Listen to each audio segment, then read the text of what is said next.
this successful operation. This decisive action sent a clear message to adversaries worldwide. The United States must not be trifled with.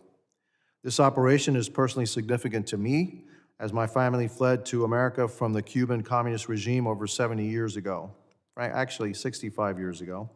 The United States is the shining light of democracy, and through this operation can support a future of democracy in Venezuela. America is a leader in peace through strength and must continue to confront threats around the world. Cuba must be considered next. Just the other day, I echoed President Trump's executive order to impose strict tariffs on all countries that end or send oil to Cuba's dictatorships to end the Castro's regime once and for all.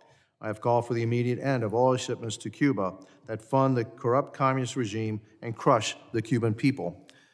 It's why I'm eager to hold today's hearing on the Coast Guard's role in protecting our homeland from Venezuela's actions, which helped pave the way for the success of Operation Absolute Resolve. Securing our maritime front by halting and disrupting these sanctioned oil tankers from Venezuela is key to unlocking security and freedom in our corner of the Western Hemisphere. We are grateful for the Coast Guard's bravery and exceptional tactical operations to properly conduct these right of visitation boardings and seize vessels found in violation of U.S. and international law. This hearing will highlight the Deployable Specialized Force historic drug interdiction results, seizing nearly 510,000 pounds of cocaine in fiscal year 2025. We have also the opportunity to hear how the Deployable Specialized Forces have become one of the most tactically capable maritime forces of the United States and what their future holds amid an ever-increasing maritime threat landscape. We appreciate GAO for being here to testify to its review of the Coast Guard's deployable specialized forces and areas for improvement. Congress should consider GAO's recommendations and provide further direction for the future of the Coast Guard. We should also consider the initiatives laid out in the Coast Guard's recently released Force Design 2028, which calls for a deployable specialized forces command. We are grateful to have witnesses here today to discuss this important topic and also appreciate the Coast Guard's willingness to work with us in order to continue this dialogue in a classified setting in the near future, so members can learn more about the specifics of these oil tanker seizures off the coast of Venezuela. Hearing directly from operational leaders from the Joint Interagency Task Force South would be beneficial for members to receive further details on operational impacts, emerging threats, and any ongoing challenges. Thank you, and now I recognize the gentleman from Louisiana, Mr. Carter, for sitting in for Ranking Member McIver today for his 5 minutes for an opening statement. Good morning. Thank you, Mr. Chairman, for convening this hearing. Thank you for also recognizing me to provide opening remarks, as Ranking Member McIver regrettably could not be here today. I also like to thank our witnesses for joining us today. Rear Admiral Barada, I recognize you are joining us amid a shutdown affecting the Coast Guard and other branches of the armed forces. Thank you for your incredible service. To state the obvious, our military service members deserve to be paid for their service, and I hope we can come together quickly to pass funding for the Coast Guard, along with reforms desperately needed at the Department of Homeland Security. Today, we're here to discuss the Coast Guard's deployable specialized forces. These specialized forces comprise some of the Coast Guard's most elite, highly trained units. Their activities exemplify the Coast Guard's wide range of critical missions as they deploy to conduct some of the most important services at high-risk operations across a variety of challenging environments. Specialized forces missions vary from advanced interdiction and boarding against hostile targets to responding to oil spills and hazardous material releases. These specialized forces dive underwater to repair ships in harsh environments of remote polar regions, chase down narcotic traffickers on the high seas, and help protect national security events like United Nations General Assembly.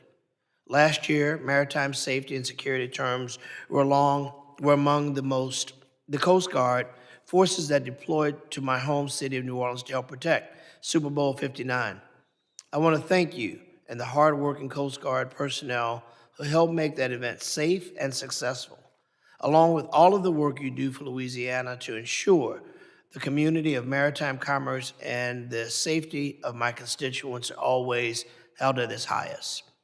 Most recently, the Coast Guard's Deployable Specialized Forces have conducted a series of high-profile, high-risk boardings of sanctioned oil tankers near the coast of Venezuela. While I strongly disagree with the Trump administration's operation last month to deploy forces on land in Venezuela without congressional authorization, as well as its bombing of alleged drug boats, which are not only illegal, but undermine the Coast Guard's efforts to encourage international maritime cooperation. In contrast, these oil tanker boardings represent a legal and effective way to enforce sanctions, enforce international maritime laws, and exert U.S. influence. The Coast Guard should be commended for conducting these high-risk boardings without incident, demonstrating the skill and training of the service's specialized forces. The deployable specialized forces are critical to the Coast Guard's success as a service. We must ensure that the Coast Guard has the resources, personnel, training, and strategies and authorities to utilize these units effectively. The Government Accountability Office has done vital research to help the Coast Guard grow smarter, leaner, and more effective across its many missions. I look forward to hearing from both of our witnesses about the capabilities of the Coast Guard's specialized forces offer and how our committee can help the services come to grow to fruition and give you the absolute most state-of-the-art tools to do your jobs. I thank the witnesses for joining us, and Mr. Chairman, I yield. Thank you, Mr. Carter. Are the members of the committee reminded that opening statements may be submitted for the record? I am pleased to have a distinguished panel of witnesses before us today on this critical topic. I ask that our witnesses please rise and raise their right hands. Do you solemnly swear that the testimony you will give before the Committee on Homeland Security of the United States House of Representatives will be the truth, the whole truth, and nothing but the truth, so help you God? Let the record reflect that the witnesses have answered in the affirmative. Thank you, and please be seated. I would now like to formally introduce our witnesses. Rear Admiral David Barada serves as Deputy Commandant for Operations Policy and as Commander, 8th Coast Guard District, overseeing Coast Guard operations across 26 states, including the Gulf of Mexico, adjacent offshore waters and major inland waterways such as the Mississippi and Ohio River systems. Previously, he served as Commander, Coast Guard Personnel Services Center, where he led human resource policy and workforce management for nearly 45,000 active duty and reserve members. A 1993 graduate of the U.S. Coast Guard Academy, Rear Admiral Barada holds a Master of Arts in National Security and Strategic Studies from the Naval War College and served as Senior Military Fellow at the Center for a New American Security. And I also misstated something. You are overseeing Coast Guard operations across 26 states, including the Gulf of America, right? Okay. Heather McLeod is a director in the Homeland Security and Justice Team for the United States Government Accountability Office. Ms. McLeod joined GAO in 2002. During the last 22 years, Ms. McLeod has worked on a range of public policy issues at GAO. She currently leads the Coast Guard and Maritime Security Issues portfolio and conducting a variety of reviews addressing issues such as Coast Guard workforce and strategic planning efforts and maritime port and supply chain cargo security. Prior to joining the Homeland Security and Justice Team, Ms. McLeod led reviews covering a broad range of topics in transportation policy, including aviation safety, airline competition, transit programs, and highway bridge management. Ms. McLeod has a master's degree in public administrations from the University of Washington and a bachelor's degree in international relations from American University. I thank each of our distinguished witnesses for being here today. I now recognize Rear Admiral Barada for 5 minutes to summarize his opening statement. Good morning, Chairman, Ranking Member, and distinguished members of the subcommittee. Thank you for the opportunity to testify today. I request that my written testimony be submitted for the record. Without objection. Thank you. The United States is a maritime nation, and the Coast Guard stands as a vital instrument of national power, a military service, a federal law enforcement agency, and a member of the intelligence community, tasked with controlling, securing, and defending our maritime borders and their approaches, facilitating commerce, vital to economic prosperity, and responding to crises and contingencies that often arise with little or no warning. Our nation faces significant and evolving threats, including narcoterrorists and transnational criminal organizations that smuggle deadly drugs, traffic people, bring violence to our communities, and use illicit cash through sanctioned oil to buy influence throughout the hemisphere. The Coast Guard is on the front line of these fights, pushing our borders out and targeting these networks where they are most vulnerable. The dedicated men and women of the Coast Guard are at the forefront of our efforts to defend our homeland. At the tip of the spear are the service's deployable specialized forces. These highly skilled teams provide operational commanders with a versatile and rapidly deployable toolkit to address ever-changing and asymmetric threats. For instance, our maritime security response teams provide the nation's only federal maritime counterterrorism capability, and our tactical law enforcement teams embed with naval partners to execute dangerous drug interdictions. Our deployable specialized forces are prepared for the most demanding missions.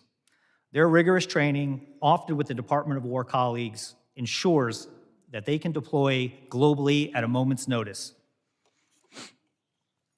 bringing unparalleled skills to bear against terrorism, weapons proliferation, piracy, transnational crime, and other domestic contingencies. Most recently, our operators conducted several law enforcement boardings aboard dark fleet tankers to enforce sanctions at sea and uphold international law. These highly capable units are a crucial and adaptable force, ensuring the Coast Guard can not only patrol our waters, but dominate the maritime environment where the nation needs them most. Employing well-organized force packages, in fiscal year 25, the Coast Guard achieved the largest annual maritime drug interdiction results in service history, seizing over 511,000 pounds of narcotics, valued at more than $3.8 billion. This stopped over 193 million potentially lethal doses from reaching American communities. Over the past year, the Coast Guard has hardened and sustained our border to control and secure and defend that border and our maritime approaches, starting with the southern border, where the President declared a national emergency. For example, along the Rio Grande Valley, Operation Riverwall has already supported the apprehension or deterrence of over 300 individuals illegally trying to cross since it began in October of 25. And Operation Border Trident increased interdictions of aliens along the southwest border by 44% over the previous year. Our enhanced enforcement presence at our borders and maritime approaches protects the country against transnational criminal organizations and illegal aliens attempting to unlawfully enter the country, upholding our national sovereignty. To effectively meet these dynamic threats, the Coast Guard is pursuing a bold modernization of its people, assets, and capabilities through Force Design 28. Coupled with the historic investments made through the One Big Beautiful Bill Act and the support of this subcommittee, we are transforming our service into a more agile, capable, and responsive fighting force to protect the American people and advance our national security. Thank you for the opportunity to testify today and allowing me to speak on behalf of the Coast Guard's men and women who have volunteered to serve the nation. I look forward to your questions. Thank you, Admiral Barada. I now recognize Ms. McLeod for 5 minutes to summarize her opening statement. Chairman Jimenez, Ranking Member Carter, and members of the subcommittee, thank you for the opportunity to be here today to discuss GAO's work examining Coast Guard maritime security operations. These operations may be carried out by specialized forces units, which have the training and capabilities needed to handle drug interdiction, terrorism, and other threats.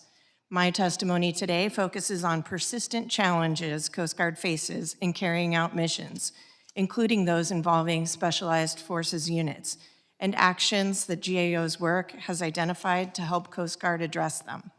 We've made dozens of recommendations to the Coast Guard to help address key challenges like staffing shortfalls, declining availability of vessels and aircraft, and acquisition issues. Regarding Coast Guard staffing shortfalls, in recent years, the Coast Guard has raised concerns that its mission workload has outpaced its workforce levels. Staffing gaps, particularly in specialized units like tactical law enforcement teams, can hinder drug interdiction efforts, counterterrorism operations, and missions. While the service recruited more enlisted service members than it lost in 2024, that had not been the case in years prior. In April 2025, we reported that even with the increase in recruiting, the service remained short of its enlisted workforce target. As a result, the Coast Guard was operating below the workforce level it deemed necessary.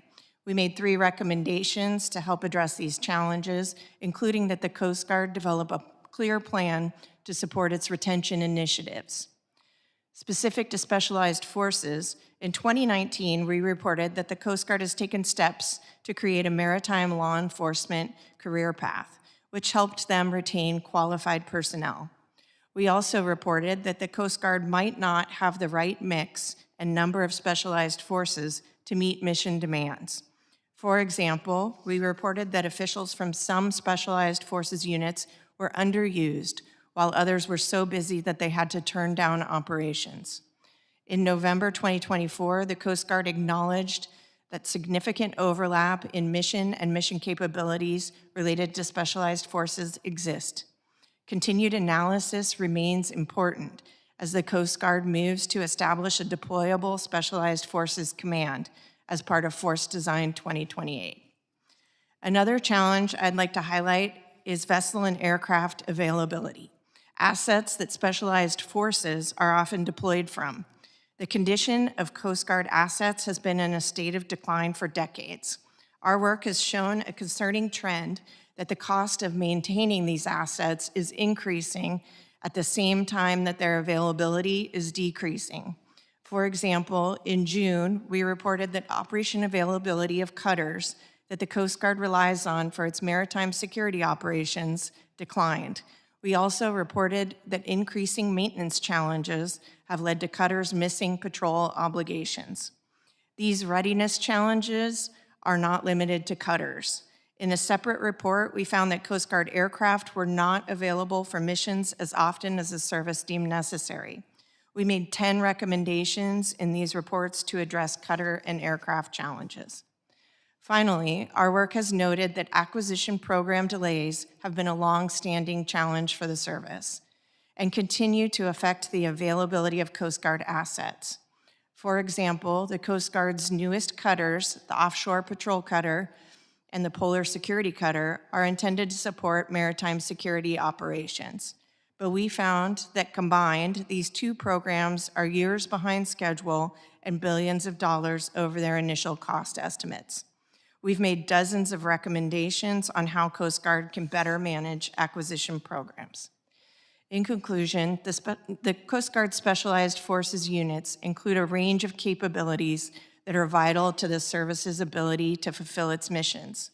However, the Coast Guard faces significant challenges that can hinder its maritime security operations.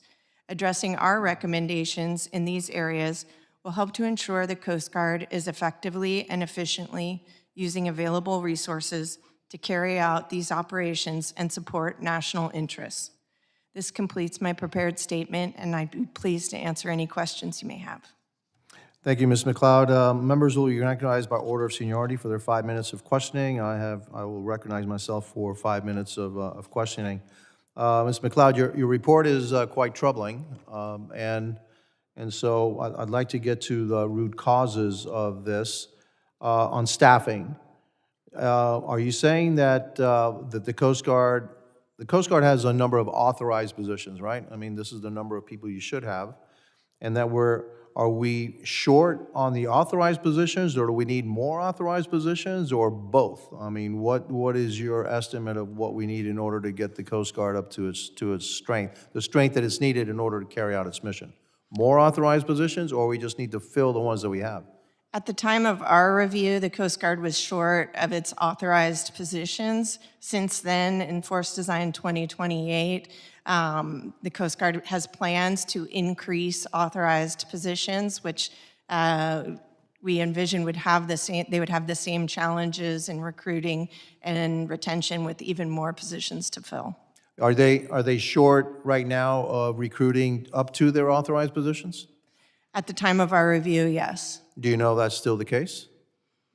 The Coast Guard reported its highest recruiting numbers last year, and that it's on track to meet its targets. Which means filling every authorized position. Correct. Okay, so now if we have the number of people that we need, the problem then becomes to the assets that they need in order to carry out their mission, which are the ships and the aircraft of the Coast Guard, correct? Right, and so you're talking about ships and aircraft. Is it due to age? Is it due to the ships and the construction of them themselves? Is it due to the fact that we don't have enough maintenance personnel? What is causing the deficiency in the readiness of these assets? Our work has shown more recently the maintenance challenges facing these older cutters and aircraft are increasing. Because we don't have enough people, or it's just a matter they're old and they're just breaking down more often? The age of the cutters, some of the parts are unavailable, obsolete parts, and things like that. And you're saying that the plan to replace these assets is way behind schedule and billions of dollars over? Yes. Okay, that calls for another hearing, I guess. All right, and so, Admiral, I got a couple of minutes left. What percentage of the sanctioned oil vessels that are out there, what percentage of them do you think that you actually, interdict? Chairman, good morning. A very small percentage, frankly. We estimate that there's probably about 600 or 800 sanctioned dark fleet vessels in and about between Iran and Venezuela, China and Russia. We've interdicted about 7, 8 over the last 2 months. And some other countries are starting to chip in. I think over in the Mediterranean, we've seen the British and the French do some things, but it's a very small percentage.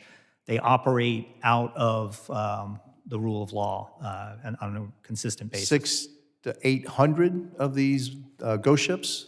That's what we estimate operating around the world. Wow, okay. And what makes it so difficult to spot, interdict, et cetera? Just assets, or can you spot them, or they go completely off the radar, okay? It's a combination of things, Chairman.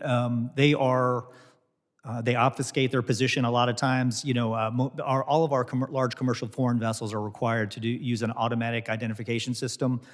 Many of these vessels have the means to easily have 2 or 3 sets of AIS aboard and kind of project their position somewhere else.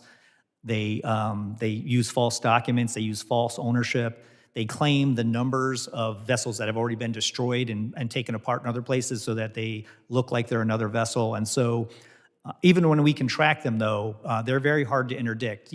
For instance, some of these vessels that we've seen in Venezuela, if they're coming from the Middle East or the Far East, they'll go around the southern tip of Africa and go right into Venezuela. So without the right assets and the reasoning to board them on the high seas, it's very hard to get aboard. And I think you've seen us do a lot of counter-drug interdictions on smaller vessels and even dhows over in the Middle East. Some of the vessels we're going on right now are 1,100 feet long, very large crude carriers, very hard to interdict at sea without some support from the Department of War or other assets. Fair enough. Thank you. I yield now. I recognize Mr. Carter from Louisiana for his 5 minutes. Thank you, Mr. Chairman. Admiral Barada, let's discuss the recent boardings of oil tankers. First, I want to note that this committee has requested a classified briefing on these operations, and we haven't received one yet. I hope we can work to make that happen in the near future. My question concerns the video that administration has posted on some of these operations. I understand it may be good PR, but I want to make sure that we're not broadcasting sensitive tactics or the identities of our special operators to our enemies, putting them in harm's way. Is the Coast Guard being given the opportunity to review and, if necessary, redact or block any of these videos before they're shared with the world? Ranking Member, good morning. We see a lot of this footage before it goes out. Not all of it. It depends. Some of it's Department of War footage. Some of it's Department of Homeland Security. But it's all being processed through the White House. I think they are taking a close look at protecting the identity and the tactics that our teams use. And I think the best way to do that, obviously, is to have you guys involved. I won't put you in the middle of that, but Mr. Chairman, I would ask that we, where possible, request that the administration has heightened sensitivity of the protection of our men and women who are carrying out these highly sensitive operations, just to be sure that in our haste to bring public awareness, that we don't put our servicemen and women in harm's way. As you know, one of the oil tankers the Coast Guard recently targeted, the Bella One, later renamed the Marinara, was able to bypass U.S. forces and escape into the Atlantic, while the Coast Guard pursued it. Russian military reportedly began repositioning naval assets as a submarine to protect the ship from seizure. Thankfully, U.S. forces eventually intercepted the tanker without incident. But the episode raises some questions about the potential impacts of these boardings. While enforcing sanctions is important, and we all can agree we do not want to inadvertently escalate into direct hostilities with nations, including Russia, what contingency plans are in place when the Coast Guard is pursuing these vessels and might encounter foreign military vessels? What are the rules of engagement your forces are operating under? And would you please, if we run out of time, if we can back this up with some written documentations on the actual policies that we have for the rules of engagement? Ranking Member, thanks for the question there. As far as the risks and the protocols and the contingencies in place, we put stringent security measures, stringent contingency measures in place. In the case of the Bella One, we worked closely with our Department of War partners over at UCOM. And as far as Russian assets, Russian military assets, deployers, we ensured that we weren't at risk of anything happening there. We were never,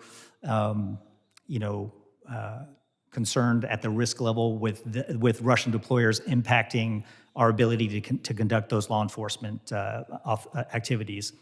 We can give you a little bit more. You mentioned a classified briefing, sir. We'd be happy to do that, and we've prepared that, and we'll when we can set up a time, we'd like to come over and talk to you a little bit more about it.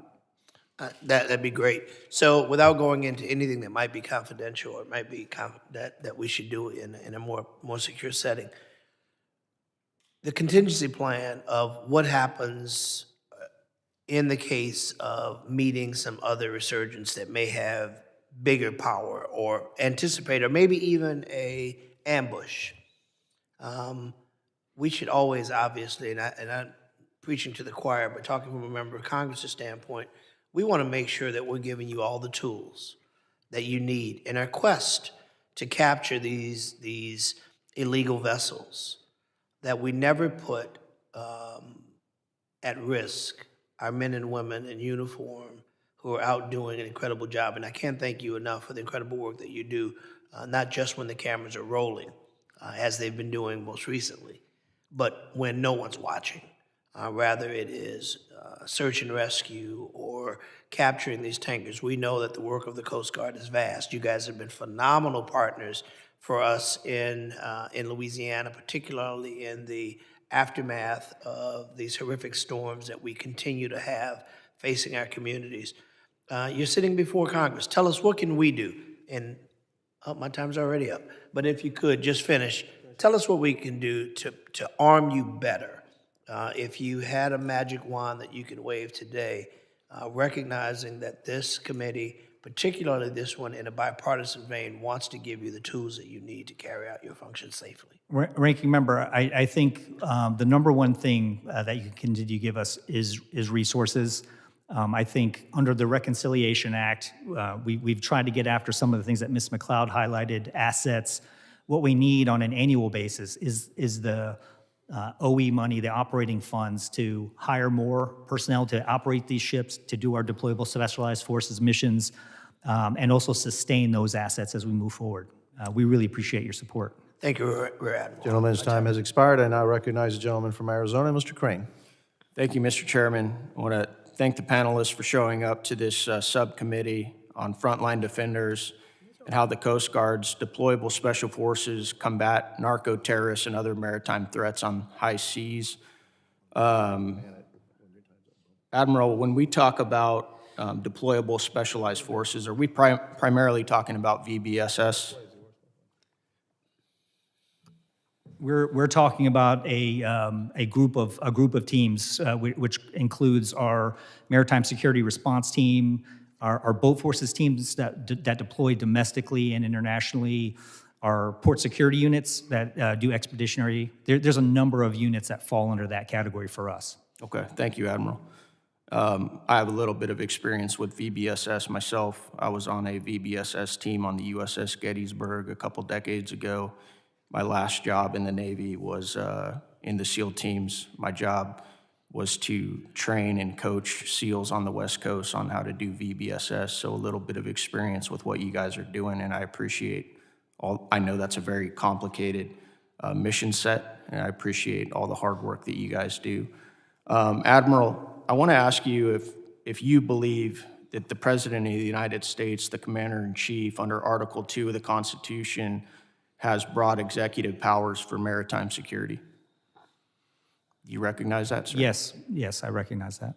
Do you recognize that the President may direct maritime interdictions when enforcing sanctions or national security measures, Admiral? Yes, I do. We follow that. Okay. So one of the things that's concerned me as a former service member myself is a video that was made by Senator Mark Kelly and several other senators who just a couple months ago, they made a video to tell service members that they don't need to follow unlawful orders. Admiral, are you familiar with this video? I have not seen the video itself. I was following the news story, obviously, and the escalation of the It dispute. made national news, did it not, Admiral? It did indeed. Did you or any of the other high-ranking Coast Guard officers that you work with fear that a video like that might undermine your chain of command? From my standpoint, I have found that our service members will follow lawful orders if they, as given. I find it interesting, Admiral, that I didn't see any videos made like that from members of Congress during the Biden administration. I want to submit an article for the record. This is from CNN. Biden finalizes new rules for U.S. drone strikes. President Joe Biden has signed a long-awaited classified policy tightening the rules for the CIA and Pentagon to carry out deadly drone strikes and commando raids conducted outside of traditional war zones, U.S. officials said on Friday. This was October 7th, 2022. Did you notice that no members of Congress, including Senator Kelly, made any videos during this time, Admiral? I'm not familiar with that article. But you didn't see any videos, did you? I didn't. Not that I recall, no. As service members, we tend to follow these types of things, right? Yes. Yeah.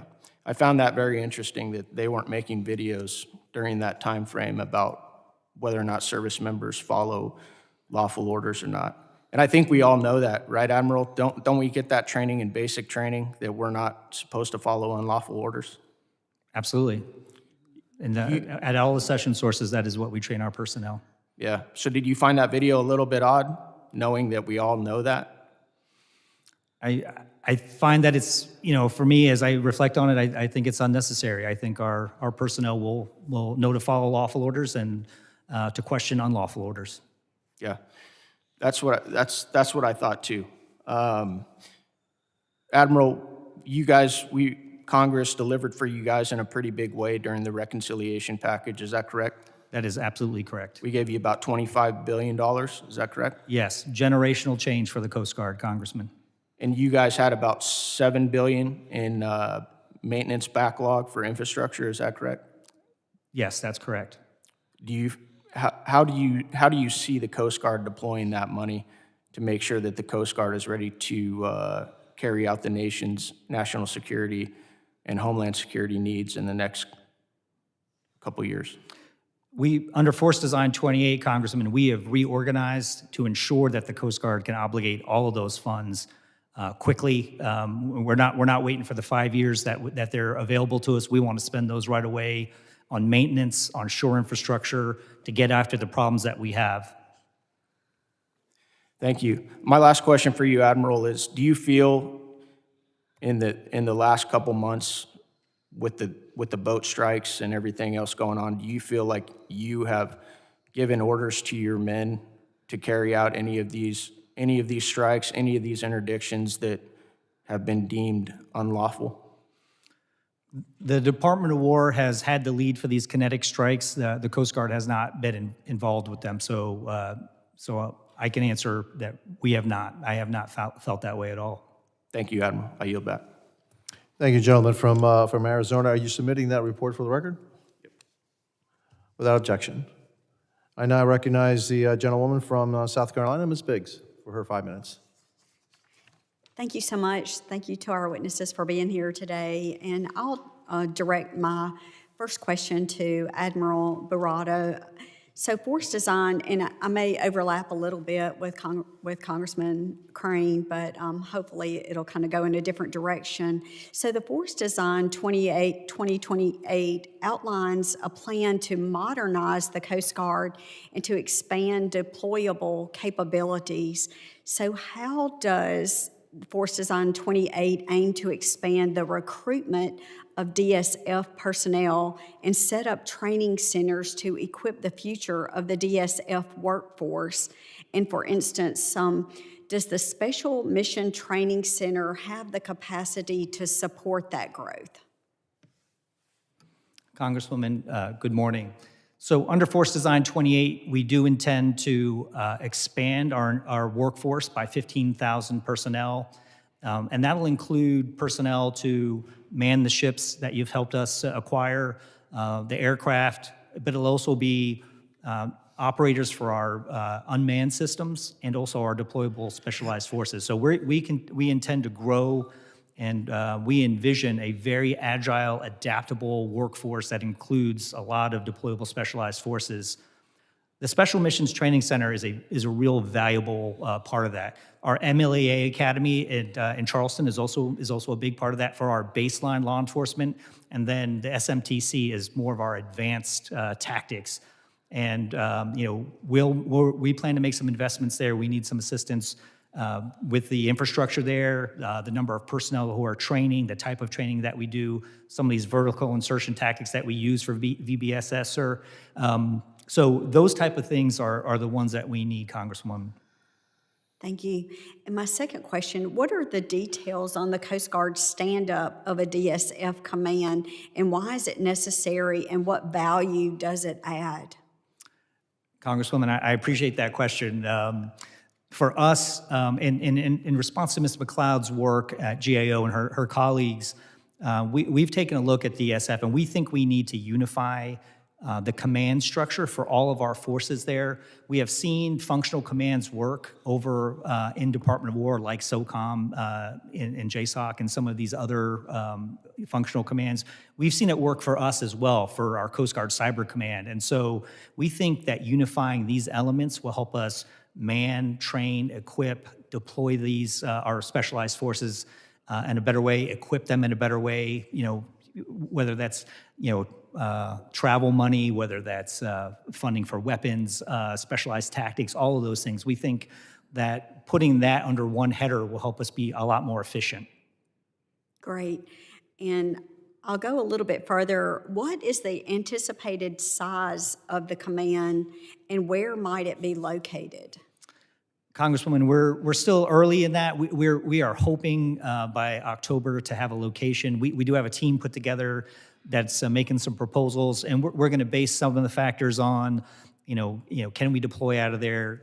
Can we command out of there? Can we support the operational commander? But we have not narrowed that down, and the exact size.